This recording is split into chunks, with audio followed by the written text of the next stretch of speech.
Moodbidri police ಠಾಣಾ ಸಿಬ್ಬಂದಿ ನೂತನ ವಸತಿ ಗೃಹಗಳ ಉದ್ಘಾಟನೆ ಹಾಗೂ ಮಂಗಳೂರು ನಗರ ಮತ್ತು ದಕ್ಷಿಣ ಕನ್ನಡ ಜಿಲ್ಲಾ ಪೊಲೀಸ್ ಅಧಿಕಾರಿ ಸಿಬ್ಬಂದಿಯ ನೂತನ ವಸತಿ ಗೃಹಗಳ ಕಟ್ಟಡ ನಿರ್ಮಾಣಕ್ಕೆ ಶಂಕುಸ್ಥಾಪನೆಯನ್ನ ಗೃಹ ಸಚಿವರಾದ ಡಾಕ್ಟರ್ ಜಿ ಪರಮೇಶ್ವರ್ ರವರು ನೆರವೇರಿಸಿದರು. ಅತ್ತಾವರ ಪೊಲೀಸ್ ಲೇನ್ನಲ್ಲಿ ಕಾರ್ಯಕ್ರಮ ನಡೆಯಿತು.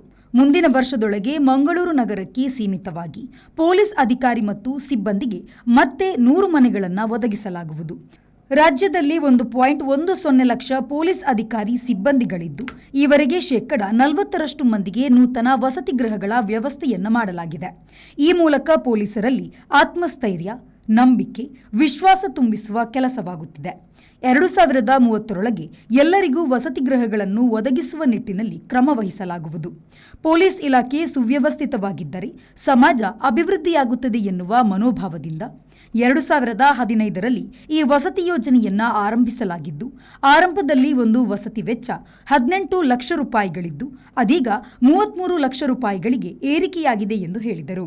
ಪೊಲೀಸ್ ಲೈನ್ ಅಂತ ಹೇಳಿ ಇಂಗ್ಲಿಷ್ನವ್ರು ಬ್ರಿಟಿಷ್ನವ್ರ ಕಾಲದಲ್ಲಿ ಕಟ್ಟಿದಂಥ ಹೆಂಚಿನ ಮನೆಗಳು, ಒಂದು ಕೊಠಡಿಯಲ್ಲಿ ಅವರು ಇಡೀ ಜೀವನವನ್ನು ಕಳಿಬೇಕು. ಅಂಥ ಪರಿಸ್ಥಿತಿಯಲ್ಲಿ ಅವರು ಜೀವನ ಮಾಡುವಾಗ ನಾನು ಒಂದು ಸಾರಿ ಬೇರೆ ಬೇರೆ ಜಿಲ್ಲೆಗಳಲ್ಲಿ ಹೋದಂಥ ಸಂದರ್ಭದಲ್ಲಿ ನೋಡಿದ್ದೇನೆ.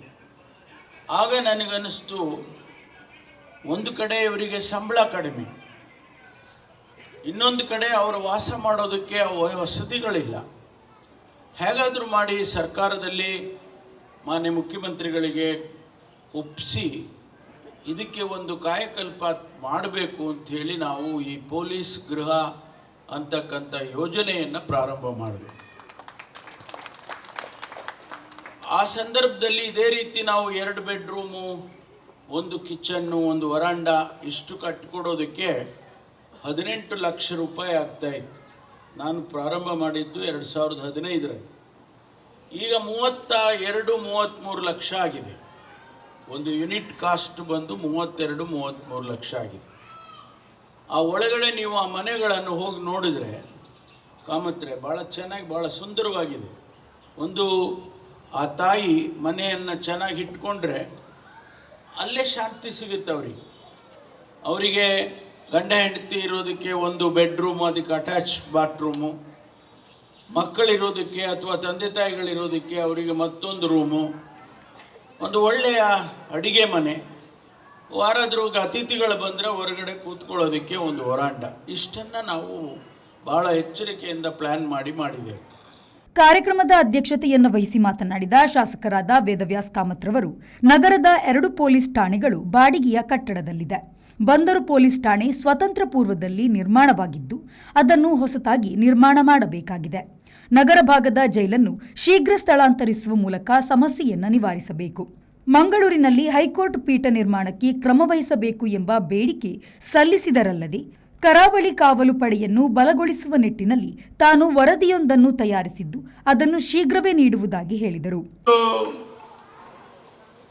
ಮಂಗಳೂರು ನಗರದ ಭಾಗದಲ್ಲಿ ಹೆಚ್ಚಿನ ಪೊಲೀಸ್ ಸ್ಟೇಷನ್ಗಳು ಹೊಸತಾಗಿ ಆಗಿದೆ. 1-2 ಪೊಲೀಸ್ ಇಲಾಖೆ ಪೊಲೀಸ್ ಸ್ಟೇಷನ್ಗಳ ಬೇಡಿಕೆ ಇದೆ. ಒಂದು ಕಂಕನಾಡಿ ಪೊಲೀಸ್ ಸ್ಟೇಷನ್, ಅದರಲ್ಲಿ ಕೂಡ ಒಂದು ಅಲ್ಲಿ ಸ್ಥಳದ ಅಭಾವ ಇದ್ದ ಕಾರಣ ಒಂದು ಖಾಸಗಿ ಕೊಠಡಿಯಲ್ಲಿ ಮಾಡುವಂಥ ರೀತಿಯಲ್ಲಿದೆ. ಹಾಗೆ ಅದಕ್ಕೆ ನಾನು ಕಮಿಷನರ್ ಮುಖಾಂತರ ತಮಗೆ ವ್ಯವಸ್ಥಿತವಾಗಿ ಅದಕ್ಕೆ ಜೋಡಿಸಿಕೊಳ್ಳುವಂಥ ರೀತಿಯ ಪ್ರಯತ್ನಗಳು, ಅದೇ ರೀತಿ ನಮ್ಮ ಟ್ರಾಫಿಕ್ ವ್ಯವಸ್ಥೆಗಳು ಕೂಡ ನದಿ ಮತ್ತು ಸಮುದ್ರ ಭಾಗದಿಂದ ನಮಗೆ ಮಂಗಳೂರಿನ ಕನೆಕ್ಟಿವಿಟಿಯಲ್ಲಿ ಬೇರೆ ಬೇರೆ ರೀತಿಯಲ್ಲಿ ಆಗುವಂಥ ತೊಂದರೆಗಳು ಮತ್ತು ಅದು ನಾನು ಸಮಗ್ರವಾದಂಥ ಮಾಹಿತಿಗಳನ್ನೇ ತಮಗೆ ನಾನು ಒಂದು ಸಬ್ಮಿಟ್ ಮಾಡ್ತೇನೆ ಸರ್. ಅದರಲ್ಲಿ ಬೇರೆ ಬೇರೆ ಇಲಾಖೆ ಹಿಂದೆ ಕೆಲಸ ಮಾಡಿದವರು ಅವರೆಲ್ಲರ ಹತ್ರ ಒಂದು ನಾನು ಮಾಹಿತಿಗಳನ್ನು ತಗೊಂಡಿದ್ದೇನೆ. ಅದಕ್ಕೆ ತಮಗೆ ಅದನ್ನು ಕೂಡ ಕೊಡುವಂಥ ದೃಷ್ಟಿಯಲ್ಲಿ, ಯಾಕೆ ಅಂತ ಕೇಳಿದರೆ ನದಿ ಭಾಗದಲ್ಲಿ ಆ ವ್ಯವಸ್ಥೆಗಳನ್ನು ಮಾಡಬೇಕು ಅಂತ ಹೇಳಿದರೆ ಇನ್ನಷ್ಟು ನಮಗೆ ಕ್ಯಾಪಿಟಲ್ ಇನ್ವೆಸ್ಟ್ಮೆಂಟ್ ರೀತಿಯಲ್ಲಿ ವ್ಯವಸ್ಥೆಗಳನ್ನು ಜೋಡಿಸ್ಕೊಳ್ಳುವಂಥ ಮಿಷನರಿಗಳು ಮತ್ತು ವ್ಯವಸ್ಥೆಗಳಾಗಬೇಕು. ಅದಕ್ಕೆ ಕೂಡ ಅದು ಕರಾವಳಿ ಕಾವಲು ಪಡೆ ಇರ್ಬೋದು ಅಥವಾ ಇನ್ನಿತರ ವ್ಯವಸ್ಥೆಗಳಿರ್ಬೋದು, ಇದನ್ನು ಜೋಡಿಸಿಕೊಳ್ಳುವಂಥ ದೃಷ್ಟಿಯಲ್ಲಿ ನಾನೊಂದು ಸಣ್ಣದಾದ ರಿಪೋರ್ಟ್ ಮಾಡಿದ್ದೀನಿ ಸರ್. ಅದನ್ನು ಕೂಡ ಮುಂದಿನ ದಿನಗಳಲ್ಲಿ ತಮಗೆ ಹಸ್ತಾಂತರ ಮಾಡ್ತೀನಿ ಮತ್ತು ಪೊಲೀಸ್ ಇಲಾಖೆ ಮುಖಾಂತರ ಕೂಡ ತಮಗೆ ಸಬ್ಮಿಟ್ ಮಾಡುವಂಥ ಕೆಲಸ ಕಾರ್ಯಗಳನ್ನು ಮಾಡಿಸ್ತೀನಿ. ಕಾರ್ಯಕ್ರಮದಲ್ಲಿ ಮುಖ್ಯ ಅತಿಥಿಗಳಾಗಿ ವಿವಿಧ ನಿಗಮ ಮಂಡಳಿಗಳ ಅಧ್ಯಕ್ಷರಾದ ಮಮತಾ ಗಟ್ಟಿ, ಶಾಲೆಟ್ ಪಿಂಟೋ, ಸ್ಟ್ಯಾನಿ ಅಲ್ವಾರಿಸ್, ಎಂಎ ಗಫೂರ್, ಶಾಹಿದ್ ತೆಕ್ಕಿಲ್, ಪಶ್ಚಿಮ ವಲಯ ಐಜಿಪಿ ಅಮಿತ್ ಸಿಂಗ್, ಜಿಲ್ಲಾ ಪೊಲೀಸ್ ವರಿಷ್ಠಾಧಿಕಾರಿ ಡಾಕ್ಟರ್ ಅರುಣ್ ಕುಮಾರ್, ವಿಶೇಷ ಕಾರ್ಯಪಡೆಯ ಐಜಿಪಿ ಪ್ರಕಾಶ್ ಗೌಡ, ಗೃಹ ಇಲಾಖೆಯ ಇಂಜಿನಿಯರ್ ವೀರಭದ್ರಪ್ಪ, ಡಿಸಿಪಿ ರವಿಶಂಕರ್ ಹಾಗೂ ಇನ್ನಿತರರು ಉಪಸ್ಥಿತರಿದ್ದರು. ಮಂಗಳೂರು ಪೊಲೀಸ್ ಆಯುಕ್ತರಾದ ಸುಧೀರ್ ಕುಮಾರ್ ರೆಡ್ಡಿಯವರು ಸ್ವಾಗತಿಸಿದರು. ಡಿಸಿಪಿ ಮಿಥುನ್ ವಂದಿಸಿದರು. ನಾಗೇಶ್ ಕಾವೂರು, ವಿ4 ನ್ಯೂಸ್, ಮಂಗಳೂರು.